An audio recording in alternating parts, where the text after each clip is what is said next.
163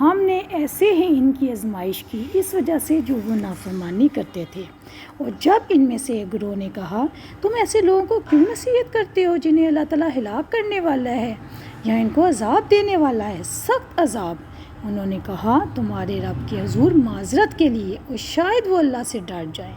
پھر جب انہوں نے بھلا دیا جو انہیں نصیحت کی گئی تھی تو ہم نے ان لوگوں کو نجات دی جو برائی سے روکا کرتے تھے، اور ان کو بدترین عذاب کے ساتھ پکڑ لیا جنہوں نے ظلم کیا کیونکہ وہ نافرمانی کرتے تھے۔ سب کا قانون یہ تھا کہ ہفتے کا دن عبادت کے لیے خاص ہوگا، اس دن دنیا کا کوئی کام نہ ہوگا، نہ وہ خود کریں گے نہ اپنے ملازموں سے کروائیں گے، اور جو کوئی اس قانون کو توڑے گا وہ واجب القتل تھا۔ اب ان کے دل میں کیا ترکیب آئی تو مچھلیوں کو پکڑنے کی، کیونکہ اللہ تعالیٰ نے صرف یہ ان کا امتحان لینا تھا ان کی فرمان برداری کا، تو ہفتے والے دن جب ان کو منع کیا گیا تو پورا ہفتہ مچھلیاں اوپر نہیں آتی تھی، لیکن ہفتے کے دن مچھلیاں اوپر آتی تھی تو ان کا بہت دل کرتا تھا پکڑنے کے لیے۔ انہوں نے یہ تدبیر کی کہ گڑھے کھود کے دریا سے 7 ہی گڑھے کھود لیے اور اس میں جال اور کانٹے ڈال دیے، اور راستہ جو تھا وہ دریا سے بنا دیا۔ جب دریا کا پانی ان گڑھوں میں آیا تو مچھلیاں بھی آ گئیں، اور وہاں پہ انہوں نے جال بچھایا ہوا تھا تو مچھلیاں اس کے اندر پھنس جاتی تھیں۔ اس دن وہ مچھلیوں کو اسی میں رہنے دیتے تھے اور اتوار کی رات کو وہ پکڑ لیتے تھے۔ اس طریقے سے انہوں نے اللہ کو نعوذ باللہ دھوکہ دینا شروع کر دیا، اور جس کی وجہ سے یہ ہوا کہ اللہ تعالیٰ نے ان کا عذاب انہی پر ہی لٹا دیا اور ان کو بندر و سور بنا دیا۔ استغفر اللہ۔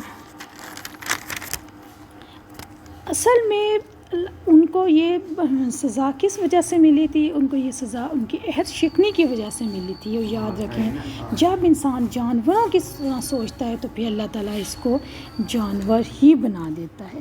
قرآن عظیم میں جہاں جہاں پہ بھی اس قسم کی آیتیں ہیں ان کا یہی مطلب ملتا ہے کہ ان کی صورتیں مسخ ہو گئی، نوجوان بندر اور بوڑھے سور بن گئے، عورت اور مرد سب دموں والے بندر اور سور بن گئے اور خو خو کرنے لگے۔ استغفر اللہ۔ آسمان سے ایک آواز آئی کہ سب بندر بن جاؤ، آواز آتے ہی صورتیں مسخ ہو گئیں۔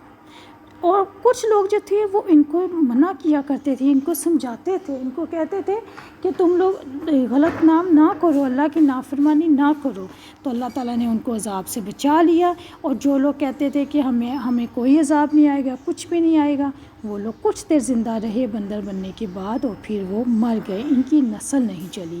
یاد رکھیے اللہ کا عذاب جب بھی کسی قوم پر آتا ہے وہ قوم کبھی بھی 3 دن سے زندہ نہیں رہی۔ مسخ ہونے کے بعد ان کا کھانا پینا بھی سب بند ہو گیا۔ بعض لوگ یہ کہتے ہیں کہ آج کل کے بندر بھی اسی نسل سے ہیں، تو یہ بات غلط ہے۔ جس قوم پہ بھی اللہ کا عذاب آیا وہ قوم 3 دن کے بعد زندہ نہیں رہی۔ دیکھنے کی بات یہ ہے کہ ایمان لانے کے بعد بے حسی کی کیفیت کیسے پیدا ہو جاتی ہے۔ ایک انسان ایمان لایا، اللہ پہ بھروسہ یقین کیا، پھر وہ اللہ کے احکامات سے بے حس ہو گیا۔ اس کی وجہ کیا ہے؟ اس کی وجہ یہی ہے کہ اللہ تعالیٰ کی یاد سے انسان غافل ہو جائے، آخرت کو بھلا دے، بہت زیادہ سوال کرنے لگ جائے، تعویلیں کرنے لگ جائے، حجتیں پیش کرنے لگ جائے، بحثیں کرنے لگ جائے۔ پیاری بہنوں، یہ سارے پوائنٹس ہیں جس کی وجہ سے انسانوں کے دل سخت ہو جاتے ہیں، اور جب دل سخت ہو جائیں تو عام انسانی باتوں کی طرح اللہ تعالیٰ کی باتوں میں بھی انسان سرکشی کرنے لگتا ہے۔ پھر اللہ تعالیٰ کے تصور سے اس کا دل نہیں پگھلتا، جہنم کے خوف سے اس کا دل نہیں روتا، آنکھیں نہیں روتی، اندر اس کی طرف نہیں پیدا ہوتی۔ تو پیاری بہنوں، دیکھنے کی بات یہ ہے کہ ہم ان سب چیزوں سے کیسے بچ سکتے ہیں۔ اس کے یہی طریقہ ہے نجات سے ہم کیسے نجات حاصل کر سکتے ہیں کہ نمبر 1 ہم اپنی زبان کو قابو میں رکھیں، کیونکہ زیادہ باتوں سے دل مردہ ہو جاتا ہے۔ نمبر 2 گھر میں زیادہ بیٹھا کریں، باہر جا کے گپے مارنے ادھر ادھر ٹائم ضائع نہ کیا کریں۔ اور نمبر 3 گھر میں بیٹھ کر رونا چاہیے، رویا کریں۔ فَجَعَلْنَاهَا نَكَالًا لِمَا، تو ہم نے اس کو اس دور کے لوگوں اور بعد میں آنے والے لوگوں کے لیے عبرت بنا دیا۔ جہاں جہاں پر تک بنی اسرائیل کے زمانے کی قوموں کی خبر پہنچی وہ لوگ باعث عبرت بن گئے۔ عبرت سے کیا مراد ہے؟ عبرت سے مراد ہے کہ ماضی کے کسی بھی واقعے سے اپنی زندگی کے لیے اچھا سبق لینے کو عبرت کہا جاتا ہے۔ اور آپ یہ دیکھیں کہ جن لوگوں نے اللہ کی نافرمانی کی، جن لوگوں نے اللہ کی نافرمانی کر کے بندر بن جانے والوں کو دیکھا، ان کے لیے یہ واقعہ آنکھوں دیکھی گواہی تھی۔ اس زمانے کے باقی لوگوں نے، بعد میں آنے والوں نے اس واقعے کو نہیں دیکھا، لیکن اللہ تعالیٰ نے قرآن مجید میں واضح بتا دیا کہ اگر تم بھی اس راستے پر چلو گے تو یقیناً تمہارا انجام بھی یہی ہو سکتا ہے۔ وَمَوعِظَةً لِّلْمُتَّقِينَ، اللہ تعالیٰ سے ڈرنے والوں کے لیے نصیحت بنا دیا۔ موعظہ کا روٹ ورڈ کیا ہے؟ واو اینڈ زوا، واز ایسی نصیحت کو کہا جاتا ہے جو دل کو پگھلا دے۔ اللہ تعالیٰ نے اس واقعے کو سب کے لیے عبرت بنا دیا تاکہ وہ گناہوں سے باز آ جائیں، مگر یاد رکھیں پیاری بہنوں کہ نصیحت صرف متقیوں کے لیے ہے۔ دل انہی کے پگھلتے ہیں جو اللہ سے ڈرتے ہیں، اللہ پہ بھروسہ رکھتے ہیں، اور وہی لوگ یقیناً نصیحتوں سے فائدہ اٹھاتے ہیں۔ اور جو عام لوگ ہوتے ہیں وہ واقعات سے کبھی بھی ان باتوں سے عبرت حاصل نہیں کرتے، نتیجتاً وہ اپنے ہی ڈٹائی پر، اپنی ہی بات پر اڑے رہتے ہیں۔ ہفتے کے دن کے پیچھے اصل مین مقصد کیا تھا، کیا وجہ تھی؟ اصل مسئلہ قناعت کی کمی تھی۔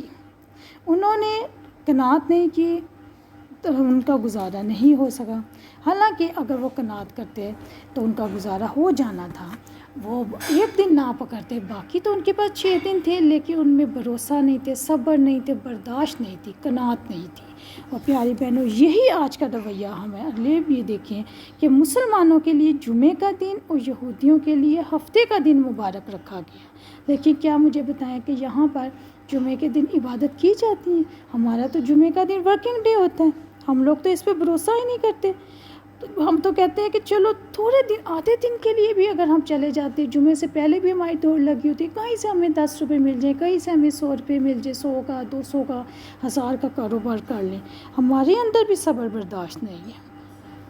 اور یہی دیکھیے ہماری حکومت کا بھی اسی لیے یہی حال ہے کہ پہلے ہمارا ہفتے کا ہاف ڈے ہوتا تھا، آدھا دن ہوتا تھا، اس کے بعد سارا دن چھٹی ہوتی تھی، لوگ جمعے کی تیاری کرتے تھے، اسکولوں وغیرہ میں جمعہ رات کا ہاف ڈے ہوتا تھا، جمعے کی فل چھٹی ہوتی تھی۔ نتیجہ کیا ہوتا تھا؟